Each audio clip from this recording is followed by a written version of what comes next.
we got a fun development connected to the University of Memphis on Thursday afternoon. Specifically, that Penny Hardaway and the Tigers have reached an agreement on a 6-year deal with Pat Kelsey and the University of Louisville. It's a rivalry renewed. Big Bet Bennett, are you old enough to remember the Memphis-Louisville rivalry? On a scale of 1 to 7, how much do you hate Parrish Ellison? Okay, so do I remember it? Yes.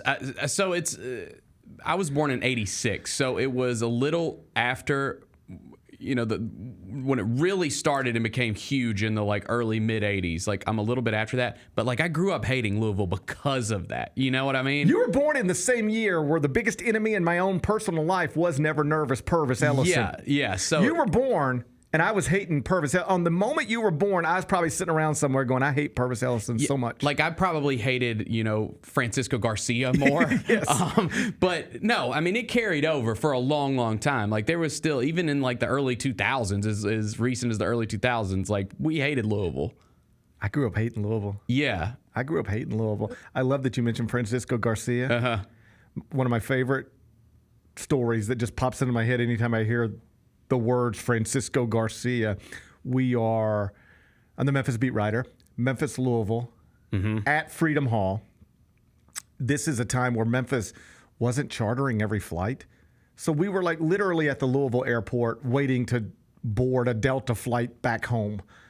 And I'm just sitting with the Memphis basketball team. It feels like it was a Saturday afternoon game and we were flying home on a Saturday night. And I'm just sitting in the air. Imagine just sitting in the airport, but you're sitting with Antonio Burks after a Memphis-Louisville game. My favorite Tiger ever. One of my favorite Tigers ever. My favorite Tiger I love ever. Yep. Antonio Burks. Yep. Like I would love to see him and just give him a hug. I love Antonio Burks. So I'm sitting with Antonio Burks, and he had gotten a technical foul during the game for a back and forth with Francisco Garcia. He'd clearly gotten into it with Francisco Garcia, but it wasn't clear what it was about. And it resulted in technical fouls, maybe double technicals, I'm not sure. But I'm sitting there in the airport with Antonio Burks. And I said, so, hey, what happened with you and Francisco Garcia when the technicals and all that stuff? And he's like, off the record? I said, yeah, off the record, whatever. We're sitting in the airport. He's like, I called him a bitch. That'll do it. And I said, why did you call him a bitch? Beep. I said, why did you call him a bitch? I swear to God, this is what Antonio Burks said. Because he's a bitch. I felt the same. Bennett knows how Antonio Burks felt in that moment. Francisco Garcia was kind of a bitch. Oh, wow. He had bitch tendencies. This is the rivalry Memphians of my age group, quite literally grew up with. Memphis-Louisville, Mid-South Coliseum, Freedom Hall, Dana Kirk, Denny Crum, Keith Lee, Parrish Ellison.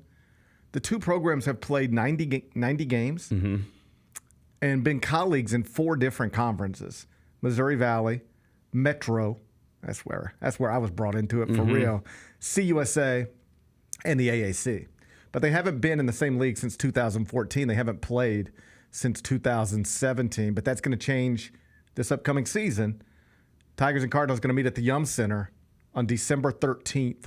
2025, and then they will play at FedEx Forum in the following year, and the dates and locations of the subsequent 4 games will be determined at a later date. Okay. But this is what we know. Memphis and Louisville are going to play each other annually for the next 6 years. Can you dig it? I love it. I mean, it just goes back to what we've kind of been talking about recently. And, we brought up Rick Barnes' comments when their Big Orange Caravan was in town about not doing the Tennessee-Memphis series. I think in this new era of college sports, in these big leagues and these big brands, and we tend to not think about the fans as much. And this is for the fans. This is what it's all about. It's why I bang the drum about why that Memphis-Tennessee series should be played.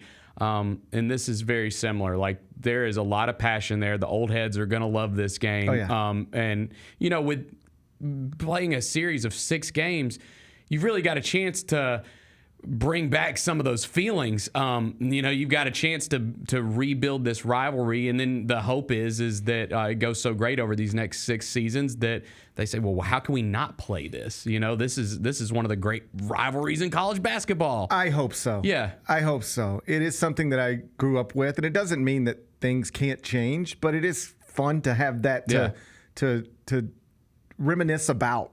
And everybody who grew up in this area of a certain age is going to have a Memphis-Louisville memory. Like if you're even older than I, you might be able to go all the way back to 1971 where Fred Horton famously throws a chair during a game. And if you're a little younger, I think you'd probably remember this. Yeah, this is the one. The 2005 Conference USA championship game on a Saturday morning inside FedEx Forum. Darius Washington misses the 2 free throws. That was still to this day, I believe, the hardest sports thing I've ever watched in person. That doesn't include devastating injury or serious medical scare. Like if you've ever watched a basketball player have a cardiac arrest on a court or something crazy like that, then yeah, a young man missing free throws is not that big of a deal. But if you can take all the devastating injury, scary medical stuff off the table and just be like, you just felt sick for a person under these very specific set of circumstances. I don't know that I've ever, still to this day, experienced something in person as painful to watch, non-injury, non-medical scare category, as Darius Washington missing those free throws. I can remember it vividly. I wasn't at the game. Me and my dad were watching it, and when he fell to his knees, I'm pretty sure I fell to my knees. It was just devastating because they had not had a a great year. They were fighting to get in the NCAA tournament. It was the championship game. Craziest year. Yeah, it was a wild season. But you have this moment. And, during that time, Memphis basketball is huge in the city in 2005, right? It's massive. And you have this moment where you're there and you get a chance to beat your arch rival to get into the NCAA tournament and to lose it like that. Yeah, it's one of the worst sporting memories I've ever had. Yeah. The Gary Parrish Show, live weekdays at 10 a.m.